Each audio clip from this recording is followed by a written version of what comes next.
안녕하십니까. 유방외과 전문의 이학민입니다. 오늘은 유방 초음파를 보는 방법에 대해서 좀 설명을 드릴까 해요. 어차피 봐도 잘 모르는데 아니면은 유방 초음파는 선생님이 봐주는데 제가 볼 필요가 있나요? 라고 생각을 하실 수가 있는데, 조금이라도 유방 초음파 보는 법을 공부를 해가셔서 이렇게 보시면 좀 도움이 될 거예요. 게다가 요즘에는 누워있을 때 천장에서 볼 수 있거나 아니면 옆에서 이렇게 여러분들이 초음파를 할 때 같이 화면을 볼 수 있게 해주는 병원들이 많이 있습니다. 그리고 그걸 안 보여준다 해도 이렇게 옆으로 이러고 보면 보여요.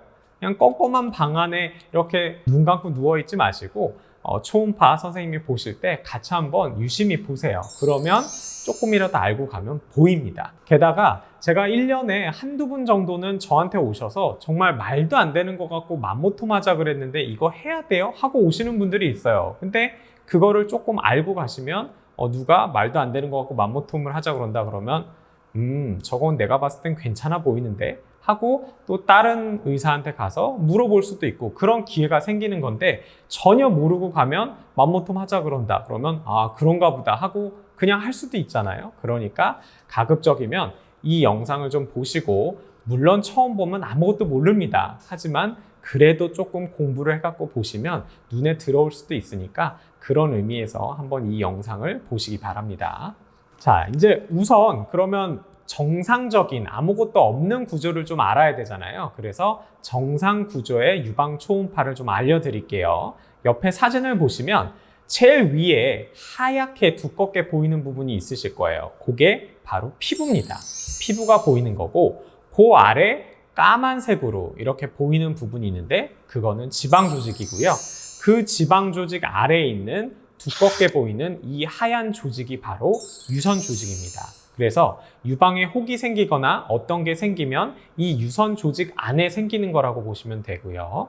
그 밑에 조금 하얀 가로로 줄무늬로 이렇게 돼 있는 것들이 근육이고, 그 밑에 하얗게 아주 새하얗게 보이는 선이 보이시죠? 그거는 갈비뼈고, 그거보다 더 깊은 쪽은 폐라고 생각하시면 돼요. 그래서 말씀드렸듯이 유선 조직, 요 유선 조직에 뭐가 있는지를 잘 보시면 되고, 혹이 있거나 뭔가 이상이 있으면 어둡게, 우리가 하이포에코익, 저에코 결절이라고 얘기를 하는데 어둡게 보이는 덩어리가 보여요. 그러면 그게 이상이 있는 거다라고 생각하시면 됩니다.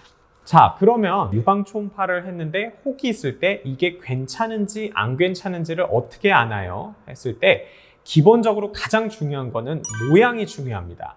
모양이 우선 납작해야 돼요. 납작하지 않고 세로로 서 있거나 울퉁불퉁하다 그러면 기본적으로 혹이 생겼을 때 이 혹은 주변의 정상 조직의 압력을 이겨내고 생겨야 돼요. 근데 그 압력이 어마어마하기 때문에 보통의 양성 혹, 괜찮은 혹들은 그 사이에 겨우 끼어서 납작하게 형성이 됩니다.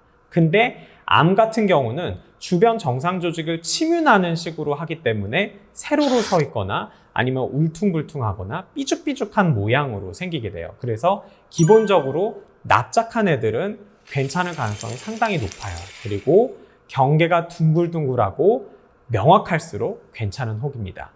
반대로 아까 말씀드렸듯이 세로로 서 있거나 울퉁불퉁하거나 뾰족뾰족한 거 이외에 경계가 불명확하다든지 아무튼 이상하게 생겼다 그러면 악성, 암의 가능성이 어느 정도 있을 수 있다고 생각하시면 되고요.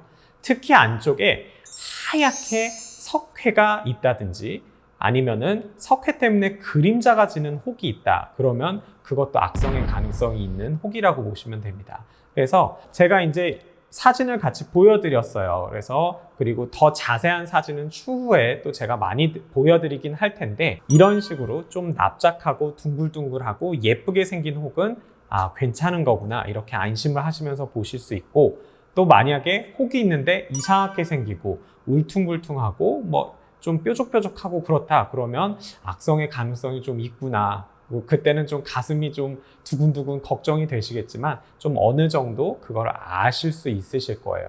그래서 그런 지식을 갖고 보시면 그래도 검은 방에 이렇게 누워있을 때 덜 심심하시고 민망하실 겁니다. 이것으로 오늘 초음파 보는 법에 대해서 간단하게 말씀드렸고, 더 좋은 내용으로 다음 영상 때 찾아뵙겠습니다. 감사합니다.